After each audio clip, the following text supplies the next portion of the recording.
हमारा जीवन केवल भगवत प्राप्ति के लिए है। सहना सीखो, सहना। हर बात अंदर ही अंदर दबा के जला दो, उसे बाहर प्रकट मत करो। बात समझो, ये अध्यात्म है। रहीमन मन की व्यथा रखिए मन में गोय, सुन इठ लई हैं लोग सब बांट न लई है कोई। आप जब किसी बात को कहते हैं तो उसकी सत्ता दृढ़ होती है, कहो ही मत। चाहे जैसी आपकी स्थिति हो, आपके हृदय आराध्य जान रहे हैं, आपको जो जलन हो रही वो आपका हृदय पाप नाश करके पवित्र हो रहा है। ये व्यर्थ नहीं जा रहा कि मैं व्यर्थ में जल रहा हूं, नाम जप कर रहे हो। आपका हृदय किसी भी विषय को लेकर जल रहा है, वो पवित्र हो रहा है। बस बोलो मत, चेष्टा मत करो, शांत हो जाएगा, निर्मल हो जाओगे। यही उपाय है। शांत करने चलोगे तो ऐसे दलदल में फंस जाओगे कि फिर वो अशांति तुम्हें पता नहीं किस जन्म में अवसर मिले उससे निकलने का। प्रार्थना मान लीजिए, इस मन की जलन को जो सह गया उसी की भक्ति बड़ी है, और बढ़ी हुई भक्ति अजित को जीत लेती है। सहित सहित बाढ़े भगति गृह तन गुरुहित गार। अपना सर्वस्व गुरुदेव भगवान के चरणों में अर्पित करके उनकी आज्ञा के अनुसार चल रहे, बस प्रभु दूर नहीं है। समर्पण का भाव, अहम समर्पण में सर्वस्व समर्पण हो जाता है। उपासक को हर समय सावधान रहना होता है, क्योंकि ये बहुत बड़ा युद्ध है। परमार्थ में चलना, अध्यात्म मार्ग में चलना, भगवत प्राप्ति का लक्ष्य होना एक बहुत बड़ा युद्ध है। किसी और से नहीं, अपने मन से। अभी हम मन को अपना मित्र मानकर या मैं मानकर वर्ताव करते हुए प्रपंच में फंस गए, दुर्गति हो गई। सत्संग से प्राप्त विवेक के द्वारा जब हमें ये पता चला कि मायाकृत नानात्व में मेरा मन ही मुझे अधीन किए हुए है, तो हमें अपने परम बल का आश्रय लेने की भावना उदय हुई। हमारे परम बल हैं प्रभु। जब तक आप इनका आश्रय नहीं लेंगे तब तक मन की गुलामी से मुक्त नहीं हो सकते। ये हृदय की बात है, समझ लीजिए। जब तक भगवद आश्रय नहीं लेंगे तो मन की गुलामी से मुक्त नहीं हो सकते। और सारा का सारा बंधन इसी मन से है। मन को हमने स्वीकार किया है, मेरा भाव से या सीधे मैं भाव से। बहुत उल्टा हो गया। जो बुद्धि निर्णायक है, मन ने बलात् उसको अपने अधीन कर रखा है। जो मन इंद्रियों को शासन में ले सकता है, तो इंद्रियां बलात् मन को अपने अधीन कर लिए हैं। जो इंद्रियां निर्विषय होकर प्रभुमय हो सकती हैं, विषयों ने बलात् उनको आकर्षित कर रखा है। सब उल्टा हो गया है। होना यह चाहिए था कि बुद्धि के अधीन मन और मन के अधीन इंद्रियां और इंद्रियां भगवत अर्पित। एक एक चेष्टा, एक एक चिंतन केवल प्रभु के चरणों में। सब उल्टा हो गया है।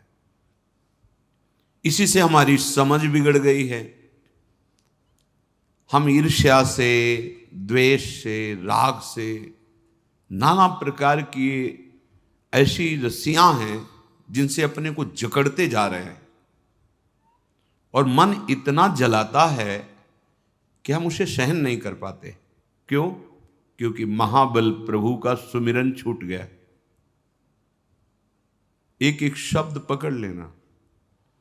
जिस समय आप जल रहे होगे उस समय कोई वस्तु, व्यक्ति, स्थान आपके चिंतन में होगा जिसका संबंध राग या द्वेष से होगा। उस समय भगवत विस्मृति है। अगर उसमें भगवत भाव हो तो राग द्वेष नहीं रहेगा, राग द्वेष नहीं रहेगा तो हृदय जलेगा नहीं, हृदय अशांत नहीं होगा। सत्य विषय है, एक ही भगवान विविध रूपों में लीला कर रहा है।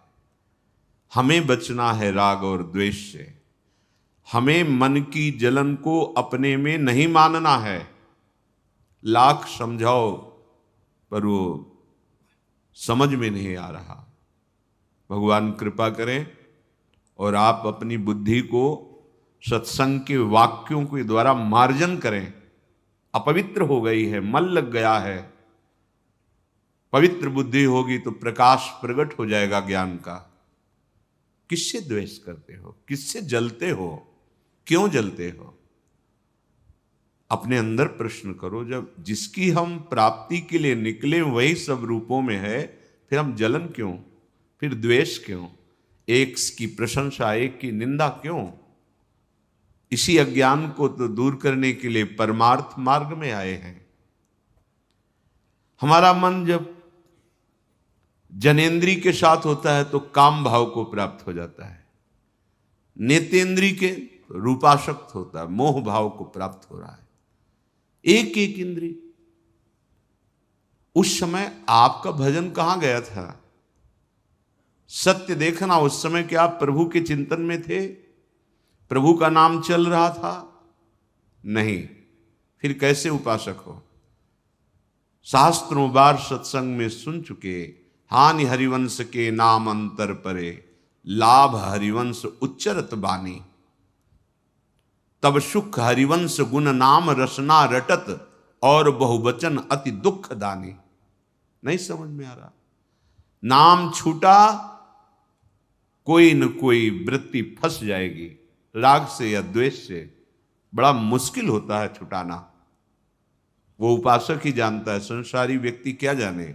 वो तो मनोरंजन में ही अपना जीवन नष्ट कर रहा है। जो उपासक सच्चिदानंद की प्राप्ति के लिए, वो समझता है इस युद्ध में कैसी पीड़ा होती है। बहुत सावधानी। हानि हरिवंश के नाम अंतर पड़े, ये बहुत बड़ी सावधानी की बात है। नाम चल रहा है तो कोई भी विकार स्फुरित होगा, नष्ट हो जाएगा, वो अपना संस्कार नहीं बना पाएगा। पर आप नाम का कितना आदर करते हैं? आप भगवान के मार्ग के पथिक हैं, कितना आदर करते हैं? अपने मान के बराबर या मान से अधिक? देख लीजिए तो पता चलेगा कि मान अधिक है, नाम छोटा है हमारे लिए। थोड़े से सांसारिक लाभ की वृत्ति का अवसर आया, भूल जाएगी वृत्ति भगवद स्मरण। ये कब तक? बहुत कम समय है। कब तक जलते रहोगे? परम शीतलमाश्रयामी, स्वामी जी के चरण परम शीतलता प्रदान करने वाले हैं। आप स्वयं जलन स्वीकार करते हैं, आप स्वयं मनन ऐसा करते हैं जिससे आपकी जलन बढ़े। आप उस मन की जलन को अपने में देख लेते, इसलिए सह नहीं पाते हैं। कैसे तुम्हारी भक्ति बढ़े? सहित सहित बाढ़े भगति, गृहतन गुरुहित गाल। हमारा जीवन प्रभु के लिए है। हमारा व्रत सहन करना है। हमारी सावधानी भगवत विस्मरण ना होने पावे। फिर देखो आप कैसा आनंदमय खेल होता है आपके जीवन का, पर मानना ही नहीं है। लौकिक क्रिया, लौकिक व्यवहार, लौकिक वार्ता की इतनी सत्ता है कि भगवत वार्ता, भगवती सेवा, संविधान, दिनचर्या, महत्व ही नहीं इसका। कोई महत्व नहीं। कैसे हम अपने मन को भगवदाकार बना पाएंगे? सत्संग सुनते हैं, धाम आ गए हैं, फिर भी हम वही राग द्वेष की वृत्तियों में विचरण करते हैं। कुछ अच्छा कुछ बुरा। ये हमारा विषय नहीं, अच्छा बुरा। हमारा विषय परमानंद में प्रभु जो ये छुपा छुपी का खेल खेल रहे हैं, उनको पहचानना, जड़ चैतन्य सब में अपने प्रभु की झांकी करने का भाव रखना। नाथ, आप दिखाई नहीं दे रहे हो, हमें वृक्ष दिखाई दे रहा है, पर आप हो इसमें, क्योंकि आपकी ही सत्ता से सत्तावान है। नाथ, ये व्यक्ति दिखाई दे रहा है, दुष्ट स्वभाव दिखाई दे रहा है, पर प्रभु आप ही हो इसके अंदर। साधक भावना में विचरता है, भावना सिद्ध होती है, वो सिद्ध हो जाता है। आपकी क्या भावना है? राग द्वेष की, काम क्रोध की? मन काम से पीड़ित है, आप सह नहीं पा रहे हैं। क्यों? आप तदात्म किए हैं, आप नाम छोड़ दिए हैं, आपके सामने व्यक्ति है, वस्तु है, स्थान है, इसलिए कामना आपको पीड़ित कर रही। अगर वहां भगवत भाव कर लेते, यही कामना भस्म हो जाती। आप अभ्यास कीजिए, सत्संग और हरिनाम जप, राधा नाम जप, यही परम पद में पहुंचा देगा। मन तो चंचल सवेंते, याको कौन उपाय, साधन को हरि भजन है, कै सत्संग सहाय। दो बात बताई ध्रुवदास जी महाराज ने। परम साधना, निरंतर हरि भजन। सहयोग, हमारी साधना सुरक्षित रहे, हमारी साधना बढ़े, हमारी साधना में कोई दोष विघ्न ना आ जाए, तो इसकी सहायता सत्संग से होगी। यदि सत्संग के वाक्यों का मनन नहीं तो क्या, सुना चल दिया, बड़ी असावधानी हमारे जीवन में, बहुत असावधानी। जो भटके हुए हैं उनकी बात अलग है, आप भगवत कृपा पात्र हैं, आप साधक हैं, आपको प्रभु ने अवसर दिया है मुक्त होने का। अब सावधान हो जाइए, एक निष्ठा हृदय में जागृत हो जाए, धाम आश्रय हृदय में जागृत हो जाए। जिन सुखों के लिए हम भटक रहे हैं वो सुख नहीं है। लाखों बार भोग चुके हैं आप, लाखों जन्मों में भोग चुके हैं। हरि विमुख को त्रिभुवन में कोई भी कहीं भी कुछ भी सुख नहीं प्रदान कर सकता। ये बात हृदय में बैठा लीजिए। जो भगवत विमुख है, कहीं भी कोई भी कुछ भी उसे सुख प्रदान नहीं कर सकता। न किसी का आशीर्वाद काम करेगा आपके ऊपर, भगवत विमुख के ऊपर नहीं कर सकते। ऐसे क्यों है? आशीर्वाद क्यों नहीं काम करेगा? क्योंकि भगवत विमुख हो आप। भगवान दत्तात्रेय जी महाराज का आश्रय लेकर के शास्त्राव अर्जुन अद्भुत सिद्धियों को प्राप्त किया, लेकिन उनकी बात नहीं समझी। जो अवधूत श्रोमणी आत्मानंद में निरंतर मगन है, वो बात नहीं समझी, और बल सिद्धियां प्राप्त होने पर उद्दंडता आ गई, और जगत वंदनी परम पूजनी श्री जमदग्नि जी का भारी अपराध कर दिया। परशुराम भगवान के द्वारा वंश का विनाश हो गया। क्या हुआ? इतने बड़े महापुरुष का आश्रय लेने वाला, संग करने वाला। हमारा हृदय जब तक प्रभु के सन्मुख नहीं, तो सब आशीर्वाद व्यर्थ जाते, सब आशीर्वाद, सब वरदान व्यर्थ हो जाते हैं। प्रभु के आश्रित हो तो कोई भी सांप आपको ताप नहीं पहुंचा सकता। श्री हरिराम व्यास जी कहते हैं, सबे सुख विमुखन को दुख रूप। जो प्रियालाल से, हरि से विमुख हैं, चाहे जितने सुख एकत्रित कर लो, वही सुख तुम्हें भारी दुख प्रदान करने वाले बन जाएंगे। चिंता, शोक, भय, अंत में मृत्यु निश्चित। ये दुख आपको छोड़ेंगे नहीं। तुम्हारी बुद्धि तुम्हें धोखा दे रही है। पूज्य श्री राधा बाबा महाराज ने कहा कि यदि इतनी बात तुम्हारे हृदय में आ जाए कि भगवान हैं, तो तुम्हारा कल्याण होना शुरू हो जाए। और कहीं ये बात पकड़ लो कि जिह्वा से राधा कृष्ण, तो अब तुम्हारे लिए 10 दिशाएं मंगलमयी हो जाएंगी। बस तुम नाम मशीन की तरह जबान से चलाओ। बाबा का अनुभव। ध्यान नहीं लग रहा, मन नहीं लग रहा, कोई बात नहीं, राधा राधा राधा। सबे सुख, सबे सुख यहां से लेके परमेष्ठी पद तक, विमुखन को दुख रूप, विमुखों जो हरि से विमुख है, नाम जप नहीं है, आश्रय नहीं है, लीला श्रवण नहीं, गायन नहीं, प्रभु का चिंतन नहीं, क्या जीवन है, क्या जीवन है। दुर्दशा देख के हृदय दुखी होता है संतों का।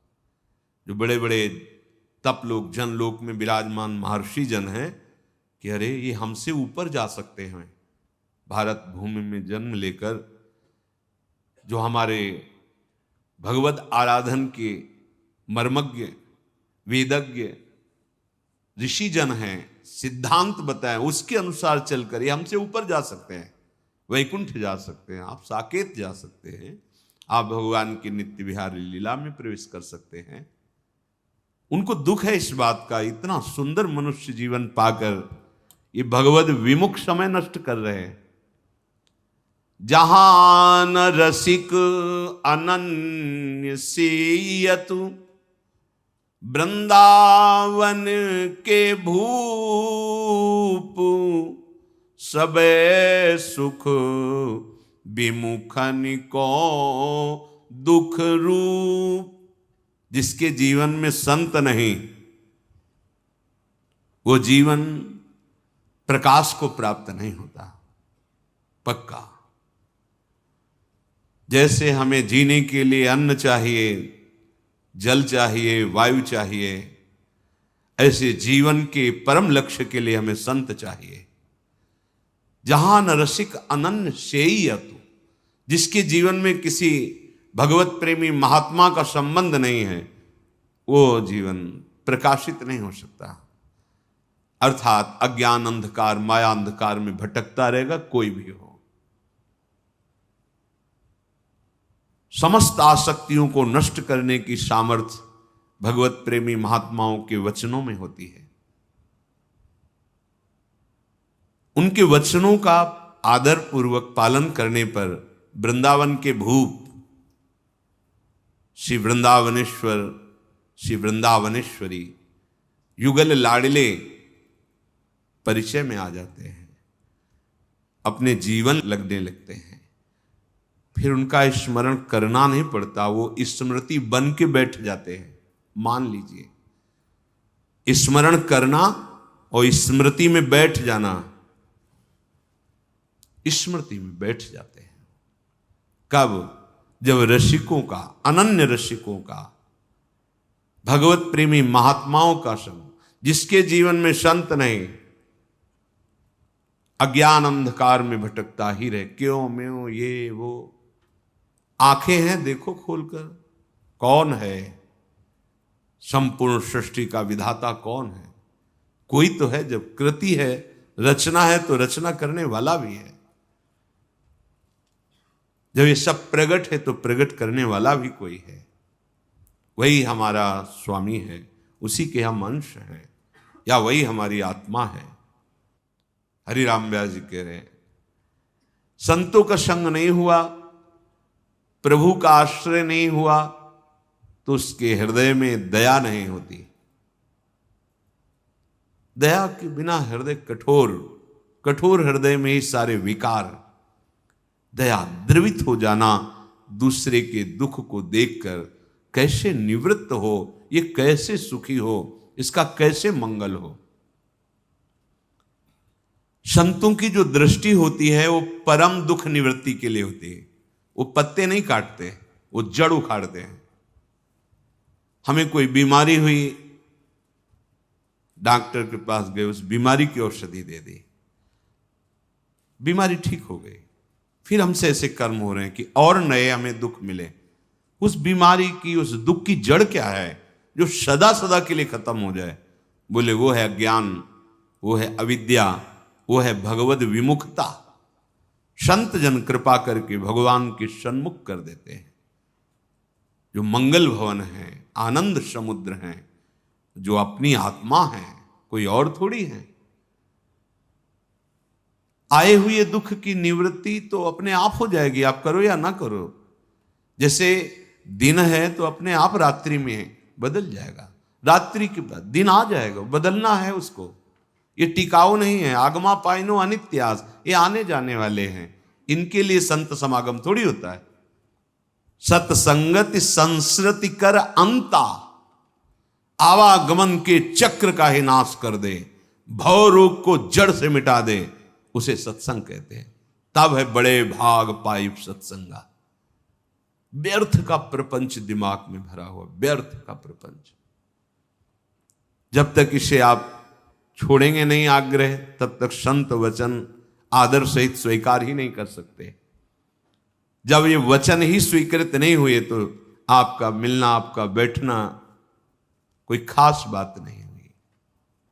वचन स्वीकार करना। जब तक वचन स्वीकार नहीं करेंगे तो आपसे उपासना नहीं बनेगी। शुद्ध उपासना के बिना अहम का नाश नहीं होता, दैन्यता नहीं आती। तो बिना दीनता के बंधन ही बंधन है। जब विचार करके देखते हैं तो लगता है कि हम जिसे साधन समझ रहे थे वो भी तो बंधन है। शुभ कर्मों की तरफ माना अशुभ कर्मों की निवृत्ति, और शुभ कर्म तो करता तो है, बचा ही ना, करता तो है ही ना।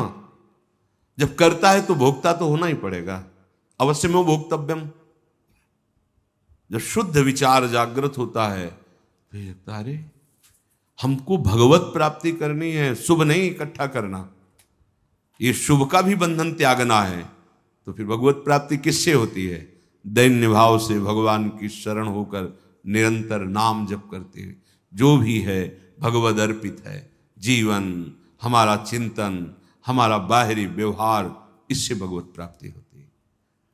जब हम कोई दान पुण्य, कोई सुकृत करते हैं तो एक हृदय में गुदगुदी होती है, आम होता है, मैंने ये किया, वो शुभ कर्म हुआ, शुभ कर्म, उसका एक फल मिलेगा, वो भी बांधने वाला होगा। नहीं नहीं, इसीलिए जब उत्तम भाव जागृत होता है तो शुभ अशुभ दोनों कर्मों से वो ऊपर उठ जाता है। अब भगवत प्रेरणा से जो हो रहा है वो करता नहीं है, उसका उसे कोई फल नहीं चाहिए। निरंतर भगवत स्मृति और सारे कर्म भगवत प्रसन्नता के लिए हो रहे हैं शास्त्राज्ञा के अनुसार। अब जीवन मुक्त हो जाएगा। इसलिए हमारा जीवन केवल भगवत प्राप्ति के लिए। सहना सीखो, सहना।